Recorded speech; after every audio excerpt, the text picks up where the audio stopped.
Bienvenidos. En la clase de hoy vamos a abordar el tema del sufragio censitario al sufragio universal, los procesos de apertura e inclusión democrática. Se trata con esta cuestión de analizar cómo han evolucionado los sistemas políticos con la transición del sufragio censitario del principio de los estados constitucionales, de los estados de derecho, básicamente en torno a la Revolución Francesa o después de la Revolución Francesa, y su transición a la adopción del sufragio universal, primero masculino y posteriormente femenino. Al principio, hablando por el principio, digamos, desde la época de la Revolución Francesa, en el siglo XVIII, y después el sistema político liberal o de democracia liberal se basaba en el reconocimiento del derecho al voto no a todos los ciudadanos, sino a una parte de ellos. El criterio para fijar este sufragio censitario era el de la posesión de un determinado nivel de riqueza o incluso de formación o de cultura. Se entendía que aquellos ciudadanos o habitantes de un territorio, de un estado, que no tenían propiedades, básicamente propiedades de la tierra, o que no tenían formación, no sabían leer o escribir, no tenían objetivamente intereses propios que defender, porque se entendía a su vez que el sistema político era para proteger, defender los derechos reconocidos como derechos individuales. Este sistema, es decir, el sufragio censitario, conoció durante el siglo XIX una expansión creciente. No pasó de la noche a la mañana de ser sufragio censitario de muy pocos a todos, sino que conoció etapas. Pongamos, por ejemplo, el caso de Inglaterra, que durante mucho tiempo ha sido considerado pues, como el modelo, ¿no?, de desarrollo liberal democrático en los países occidentales. Inglaterra tuvo una reforma del sistema electoral en 1832, según la cual se ampliaba el número de votantes. El voto seguía siendo censitario, restringido, pero se ampliaba el número de votantes de manera, además, que se redistribuyeron en todo el territorio. Viniendo de una sociedad más agraria que industrial, cuando llega la industrialización en el siglo XVIII y XIX, pues eso alteró la composición de las ciudades. Entonces habían surgido ciudades muy importantes, industriales, Manchester, Sheffield, Liverpool, que se habían hecho ciudades grandes y sin embargo no tenían representantes de esas ciudades en el Parlamento de Londres. Mientras que a lo mejor un condado pequeñito, digamos, de tipo agrícola de 2.000 habitantes, pues tenía 2 representantes diputados en la Cámara de los Comunes de Londres. Entonces, esto se empezó a solucionar en 1832. Se amplió el número de votantes, se dio participación ya a aquellos que no solo tenían propiedades, bienes inmuebles, y se redistribuyó los porcentajes o los votos para la Cámara de los Comunes, la Cámara Electiva de los Comunes. Poco después, unas décadas después, 1867-68, hay en esas elecciones una segunda ampliación, y entonces pueden participar en las votaciones aquellos que, aunque no tuvieran, por ejemplo, propiedades de bienes inmuebles,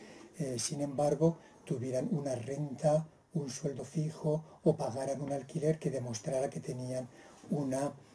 solvencia económica. Y finalmente, ya las últimas reformas en los años 80, hacia 1864, se puede considerar que Inglaterra llegó al sufragio universal masculino.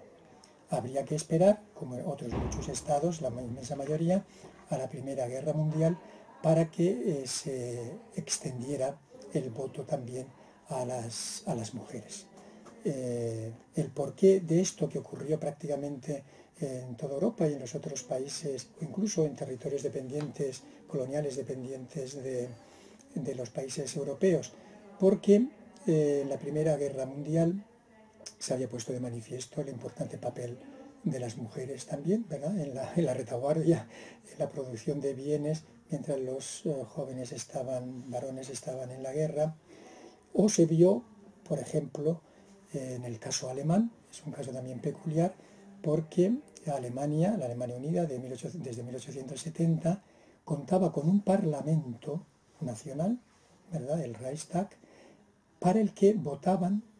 todos los varones,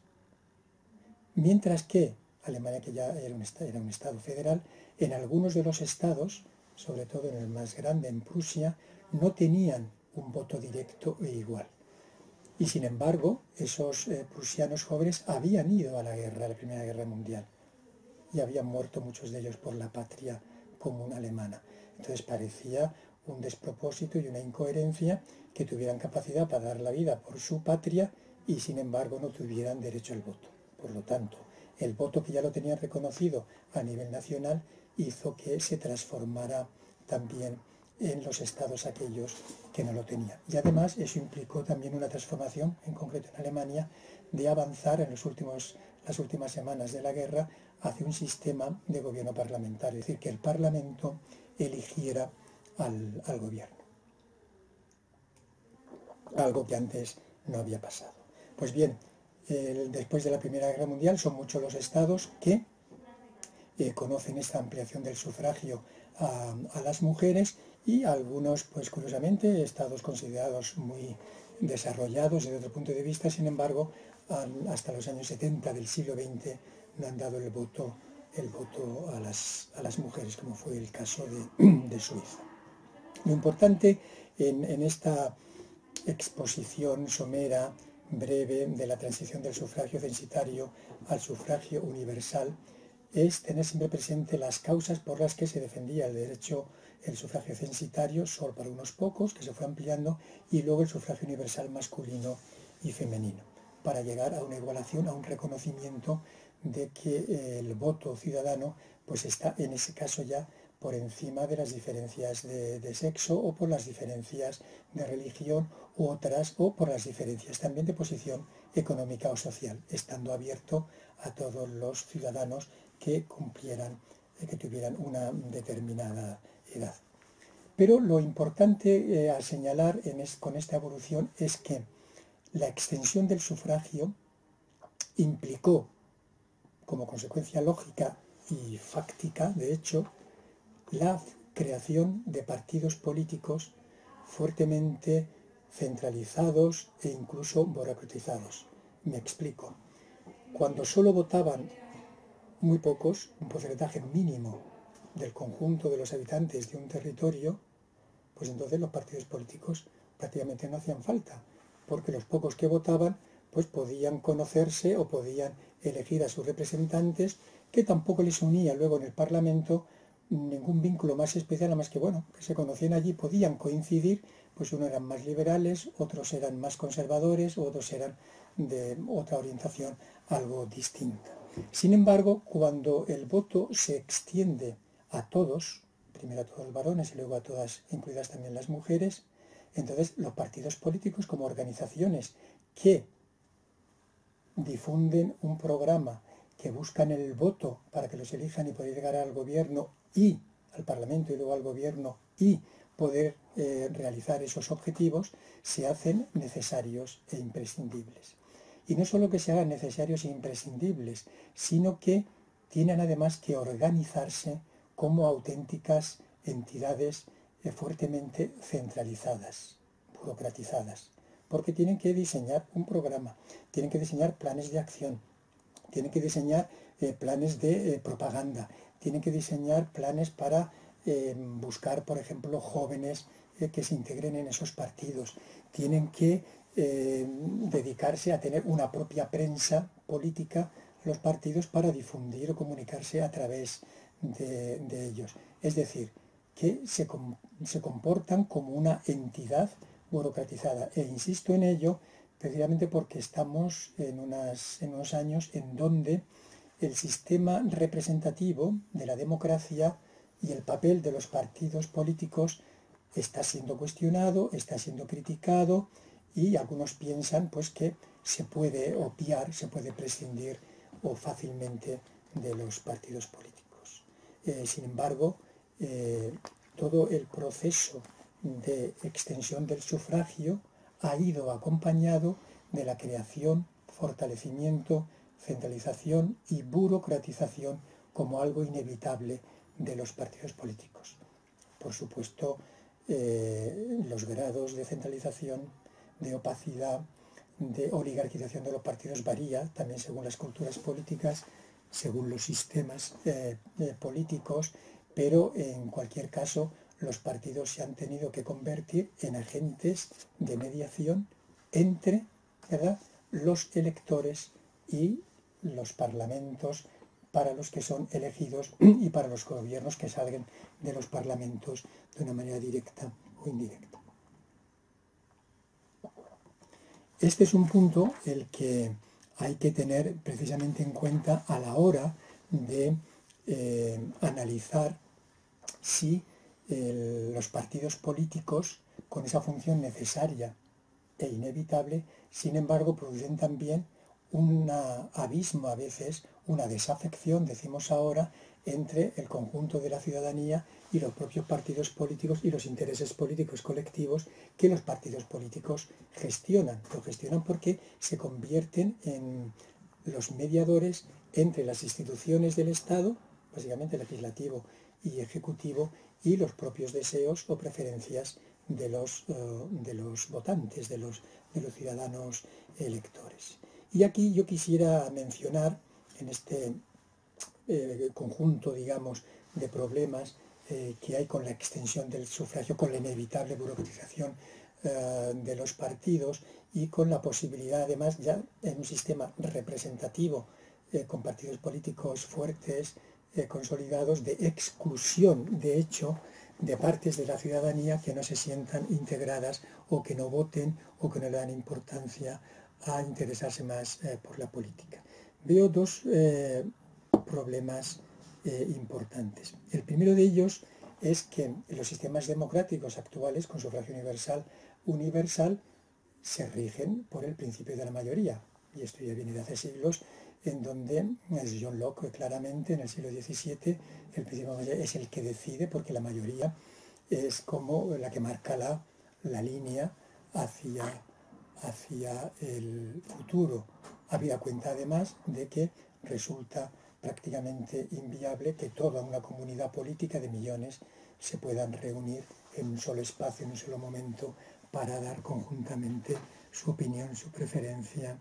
o su voto. Esta importancia de la mayoría, sin embargo, tiene que tomar en cuenta hoy que el Estado está organizado, los estados democráticos, como estados de derecho, es decir, estados de leyes, de normas, y puede surgir un conflicto que se ve también en las discusiones cuando se critica el sistema representativo o la democracia representativa,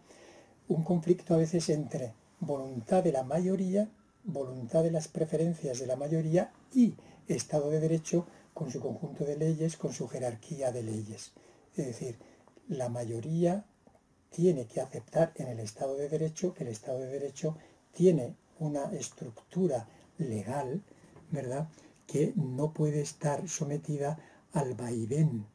¿verdad?, ni a la espontaneidad, ni al cambio brusco de lo que una posible mayoría quisiera que hacer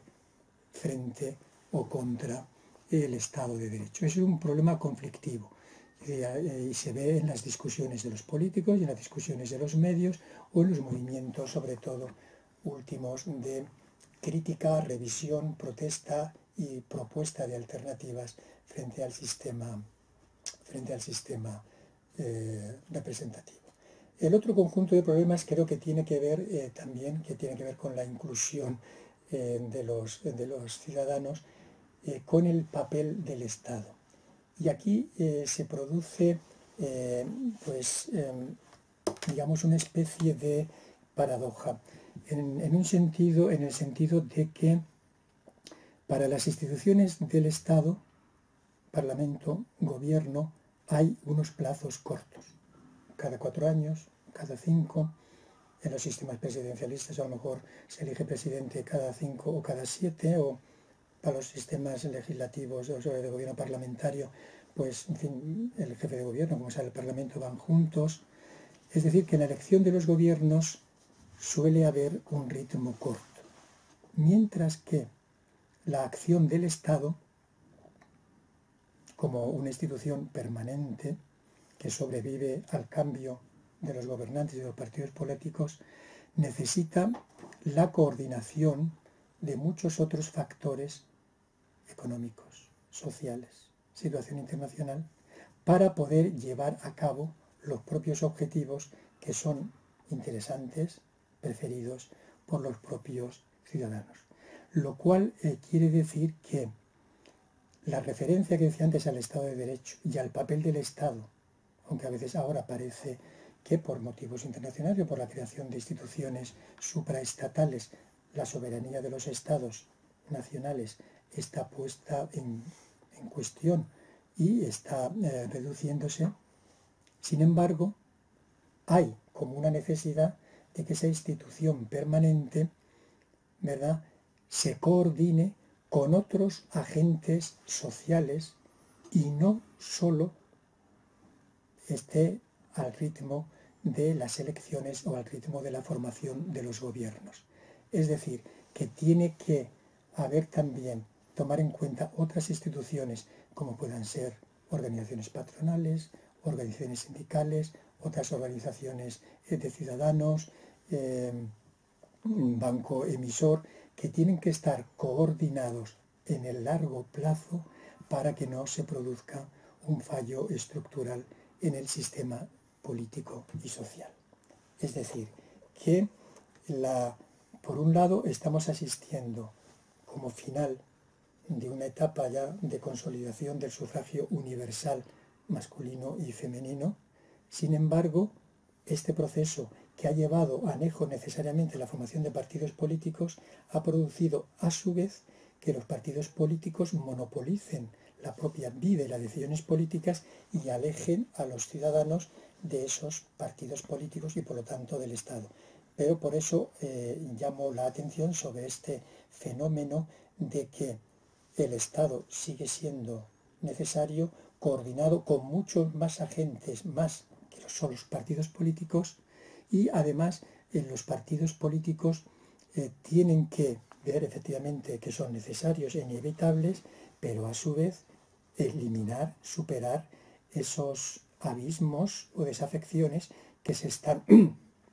ocasionando porque los partidos se han convertido en protagonistas prácticamente exclusivos y a veces excluyentes de la propia ciudadanía. Y ahí hay un problema, de la misma manera que el problema, por otro lado, puede estar en que el principio de la mayoría quiere imponerse de cualquier manera sobre los principios del Estado de Derecho. Ahí también hay una zona conflictiva de la que tenemos que ser muy conscientes. Muchas gracias.